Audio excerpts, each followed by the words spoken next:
Hai teman, kembali lagi bersama saya yang akan membacakan novel yang berjudul Terpaksa Menikahi Pak Ustadz.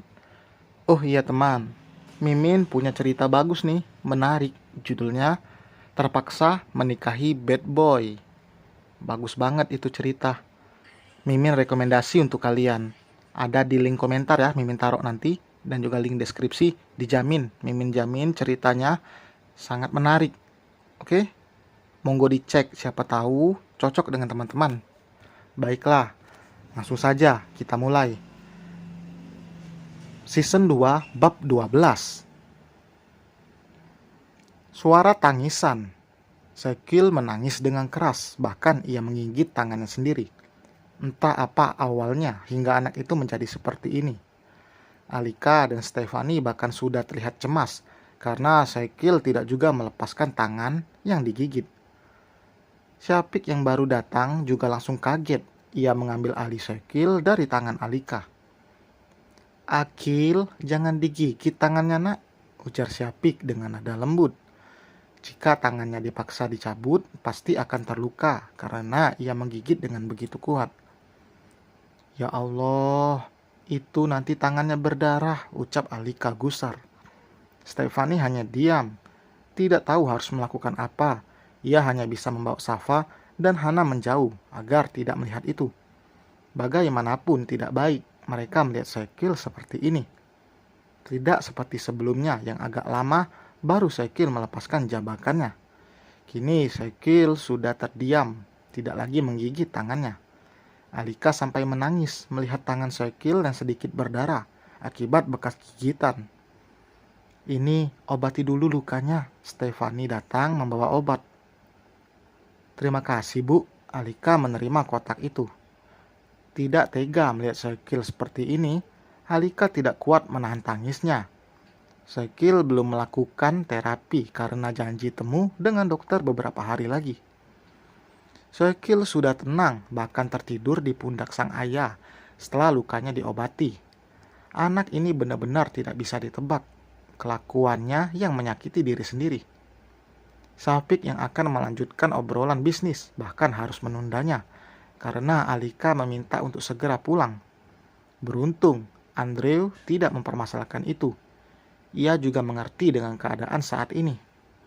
"Mas, kalau dokter yang ini lama, kita cari dokter lain aja. Kasihan Akil," ujar Alika melirik suaminya yang fokus menyetir. "Iya, nanti kita omongin lagi sama dokter Stella," balas Syafik. "Kalau bisa, besok kita cari dokter baru," tutur Alika. Ia memeluk erat tubuh mungil anaknya itu dan mencium puncak kepalanya lama. Benar-benar tidak tega jika nantinya Sekil terus seperti ini. Untuk pertama kalinya, Alika melihat Sekil menyiksa diri. Saat Sekil menjambak rambutnya sendiri, Alika hanya tahu dari cerita ibu mertuanya. Itu pun sudah membuatnya tidak karuan, apalagi ini ia melihatnya secara langsung.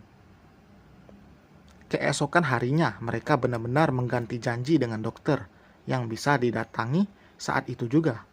Alika takut kejadian semalam terulang kembali dalam waktu dekat.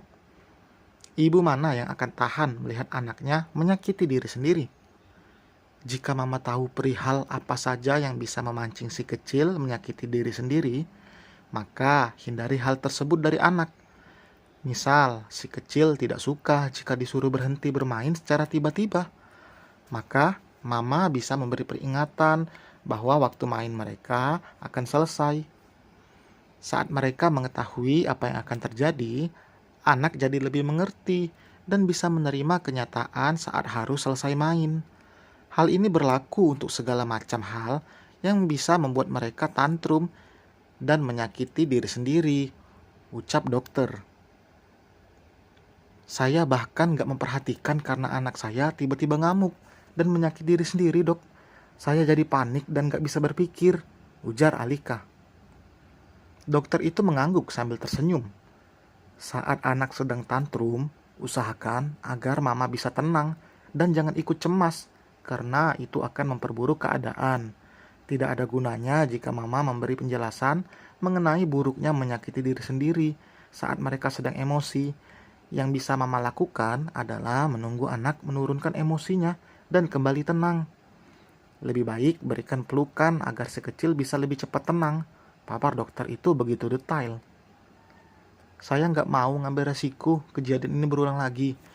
Apa bisa melakukan terapi sekarang? Tanya Alika. Terapi fisik dapat membantu anak autisme dengan melatih kekuatan otot, koordinasi, dan kemampuan dasar olahraga. Terapi autisme tersebut dilakukan dengan terapis khusus yang sudah terlatih.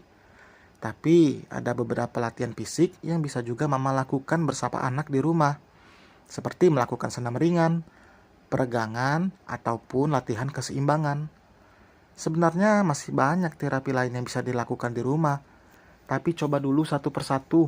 Untuk terapi di rumah sakit, saya dijadwalkan besok pagi ya, Mam, tutur dokter itu. Iya, Dok. Setelah berkonsultasi, mereka langsung pulang. Tidak ada obat apapun yang diberikan, karena anak autisme sebenarnya butuh terapi, bukan obat-obatan. Syafiq yang memiliki banyak pekerjaan terpaksa harus pergi, meskipun sebenarnya ia juga ingin menemani sang anak di rumah. Mas pergi dulu ya, mungkin pulang agak malam. Mas mau lihat proyek di Jakarta, ucap Syafiq. Alika mengangguk. Mas hati-hati ya. Ia mencium tangan suaminya sebelum lelaki itu kembali masuk ke dalam mobil dan pergi. Alika harus belajar mandiri. Saat suaminya tidak ada, ia harus bisa menangani anak-anak. Dan yang terpenting, menangani Syakil. Syakil benar-benar membutuhkan perhatian ekstra.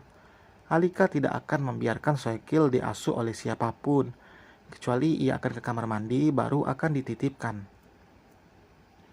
Ia akan melakukan saran dari dokter untuk terapi di rumah dengan cara mengajak anak untuk melakukan senam.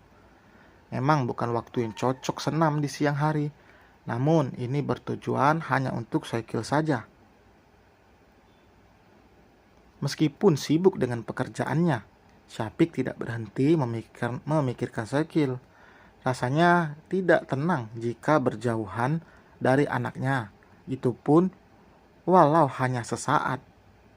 Ia mendatangi tempat proyek karena macet total. Syafiq di tempat proyek pukul 2 siang.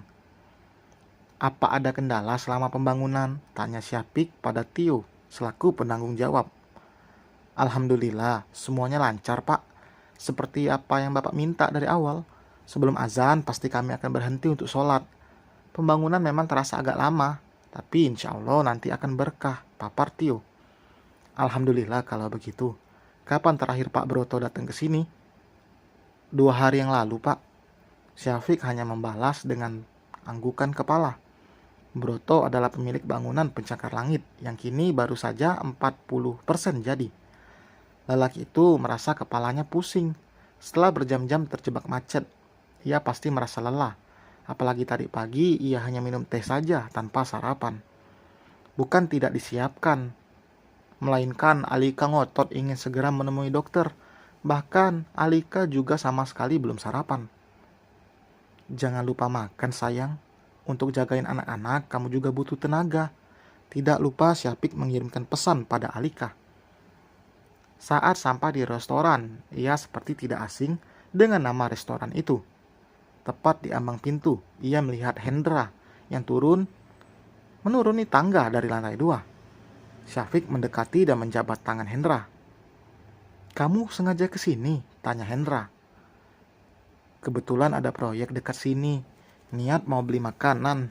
Ternyata ketemu dengan abang di sini, jawab Syafiq. Oh iya. Yuk ke ruangan, makan di sana saja. Kebetulan ada istriku juga di sini. Hendra mengajak Syafiq untuk ke ruangannya. Winona hari itu memang sengaja datang ke restoran karena benar-benar bosan di rumah. Ia juga membawa jagoan kecil mereka karena Zafi juga sudah boleh keluar rumah. Sayang, kenalkan ini Syafiq yang Mas ceritakan kemarin, ujar Hendra. Winona terdiam dengan tubuh membeku melihat Syafiq. Ia mengucek matanya beberapa kali untuk memastikan tidak salah mengenal orang. Syafiq, anak Pak Kiai Abdillah? Tanya Winona memastikan. Iya Mbak. Iya Syafiq yang sama. Rasa bersalah kembali memperogoti hati Winona karena serpihan masa lalu kelamnya muncul tiba-tiba. Ia juga merasa iba pada Syapik atas apa yang menimpa lelaki itu 10 tahun lalu saat ia kehilangan istri tercintanya.